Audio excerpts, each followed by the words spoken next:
नमस्कार, आप देख रहे हैं कमोडिटी स्पेशल। मैं हूं दीपाली राणा और आज हम बात करेंगे खाने के तेलों की। दरअसल सरकार के ड्यूटी बढ़ाने के बाद से ही खाने के तेल की कीमतों में तेजी जारी है। सिर्फ 12 से 13 दिनों में ही दाम 5 से 10% चढ़ चुके हैं। ये तब है जब सरकार ने कंपनियों को कहा है कि त्योहारों तक खाने के तेलों के जो दाम है वो ना बढ़ाएं। तो कीमतों में तेजी के क्या कारण है और आगे क्या दाम और बढ़ सकते हैं, क्या ट्रेंड रहेगा प्राइसेस का, इस सब पर हम बातचीत करेंगे। Solvent extractors association of India के एडी डॉक्टर बीवी मेहता, एलकेपी सिक्योरिटीज के वीपी जतिन त्रिवेदी और प्रो इंटेलिजेंट सर्विसेज के फाउंडर दिनेश सोमानी हमारे साथ बने हुए। आप सभी का स्वागत है शो में। लेकिन आप देख रहे हैं कमोडिटी 360 डिग्री और जतिन त्रिवेदी हमारे साथ बने हुए हैं, साथ ही दिनेश सोमानी है। अब लेते हैं ट्रेड्स। जतिन नमस्कार, पहले बताइए आपने कौन से ट्रेड्स आइडेंटिफाई किए हैं?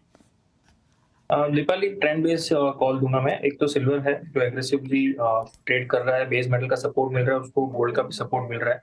सिल्वर के अंदर लॉन्ग करने की रिकमेंडेशन रहेगी। 93,300 से लेकर 9200 के बीच में लॉन्ग करना है। 200-300 पॉइंट की गिरावट आती है तब। और 93 और 92,800 का स्टॉप लॉस रखना है और 94,000 तक के टारगेट रख के चलना है इसके अंदर। दूसरी जो मेरी पिक रहेगी वो रहेगी एल्यूमिनियम के अंदर। 236 से लेकर 235 के बीच में इसमें बाय करके चलना है और स्टॉप लॉस जो है वो 232 के नीचे रखना है और हायर साइड पे टारगेट जो है वो 240 के आसपास रख के चलना है। अक्टूबर मंथ का कॉन्ट्रैक्ट, उसकी बात करते हैं। गोल्ड पर क्या सलाह आप दे रहे हैं अपने क्लाइंट्स को? यहाँ पर रिकॉर्ड हाइस बनने के बाद एक दायरे में ट्रेडिंग होते हम देख रहे हैं। दायरा क्या रह सकता है नियर टर्म में? प्रॉफिट टेकिंग के चांसेस कितने हैं? क्या आउटलुक है स्लाइटली ब्रॉडर पर्सपेक्टिव से और अगले कुछ दिनों के लिए? दीपाली, देखिए ब्रॉडर ट्रेंड इंटैक्ट है पॉजिटिविटी का, क्योंकि लिक्विडिटी इन्फ्यूजन हो रहा है ग्लोबली। सेंट्रल बैंक्स की भी बाइंग रहेगी।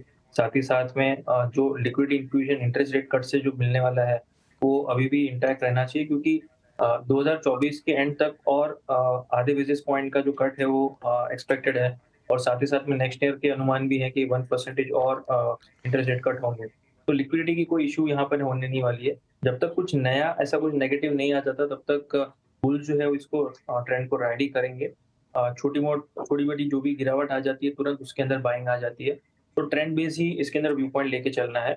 जो नई पोजीशन बनाना चाहते हैं ओवरऑल ब्रॉडर पर्सपेक्टिव के हिसाब से, जिन्होंने ये रैली पूरी मिस आउट की है फ्रॉम 73,000 से 75,500 का, तो उनको थोड़ा सा वेट करना होगा। जब भी कुछ एक न्यूज फ्लो की वजह से या कोई डेटा के कारण, यूएस के डेटा के कारण शाम के सत्र में कोई नेगेटिव इंपैक्ट आ जाए और प्राइसेस के अंदर 400-500 पॉइंट की कभी भी गिरावट आए, तब उसके अंदर एंट्री का पोजीशन ले सकते हो। लेकिन जो ऑलरेडी पोजीशन में है उन्हें यहाँ पर लॉन्ग पोजीशन होल्ड करनी है। और अगर बहुत एग्रेसिवली किसी ने पोजीशन की है तो या तो हेज करके चले ऑप्शन के द्वारा, कोई पुट ऑप्शन या तो ले या तो फिर कोई कॉल ऑप्शन बेच के रखे अपनी फ्यूचर पोजीशन के सामने, क्योंकि अभी भी ट्रेंड जो है वो इंटैक्ट ही लग रहा है। रिवर्सल के सिग्नल जब तक आते नहीं है तब तक पार्टिसिपेट करना या टॉप प्रेडिक्ट करना वो रिस्की बेट हो जाएगा, क्योंकि इसके चक्कर में ऑलरेडी 2,000 पॉइंट तो ऑलरेडी हम देख चुके हैं। तो ये रैली ऑलरेडी अगर मिस कर दिया होता किसी ने, अगर ये टॉप प्रेडिक्शन का ट्राई करता तो हमारा सलाह अभी यही है क्लाइंट्स के लिए कि राइड करना है इस बुल ट्रेंड को और ट्रेलिंग करते जाना है। फिलहाल जो मेरे लिए जो ट्रेलिंग लेवल है और रिवर्सल पॉइंट है वो 74,000 का है गोल्ड के अंदर। जब तक 74,000 ब्रेक नहीं करता तब तक ये बुलिश ट्रेंड जो इंटैक्ट लग रहा है। ओके, अच्छा एक राय कच्चे तेल पर भी ले लेते हैं, जहां पर सऊदी अरेबिया की तरफ से आउटपुट बढ़ सकता है। इन खबरों के बीच में हमने प्राइसेस ऊपरी स्तरों से थोड़ा सा नीचे आते हुए देखे हैं इंटरनेशनल मार्केट्स में भी। जतिन, क्या व्यू है आपका? दीपाली, दोनों तरफ के ट्रेड्स बन रहे हैं। पिछले हफ्ते 10 दिन की बात कर ले तो वॉलेटिलिटी के साथ ही ट्रेड हो रहा है। ये क्रूड ऑयल का मार्केट जो है वो हाईली रिस्की मार्केट और हाईली रिस्की बेट रहेगा। जो भी ट्रेड करे स्ट्रिक्टली स्टॉप लॉस के साथ ट्रेड करे।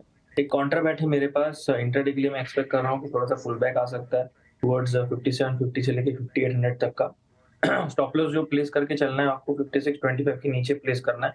करंट मार्केट प्राइस के आसपास ही बाय करके चल सकते हैं, क्योंकि ये काउंटर बैट है। इसके लिए please strictly stop loss follow कीजिए, या तो फिर हेज कर लीजिए किसी ऑप्शन के जरिए, या कोई ऑप्शन में ही पुट ऑप्शन लेके चलिए, क्योंकि कॉल ऑप्शन लेके चलिए। व्यू पॉइंट यहाँ से ऐसा है कि 70 to 100 पॉइंट तक की एक रैली मैं देख रहा हूँ आने वाले दिनों में। 1 से 2 दिनों का व्यू पॉइंट रहेगा।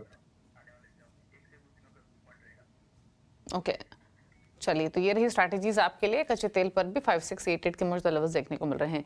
चलिए, शुक्रिया जतिन और दिनेश जी आप दोनों का ही आने के लिए शो में और अपने व्यूज देने के लिए। रुक रहे हैं एक ब्रेक के लिए। ब्रेक के उस पार भी खबरें जारी हैं। नमस्कार।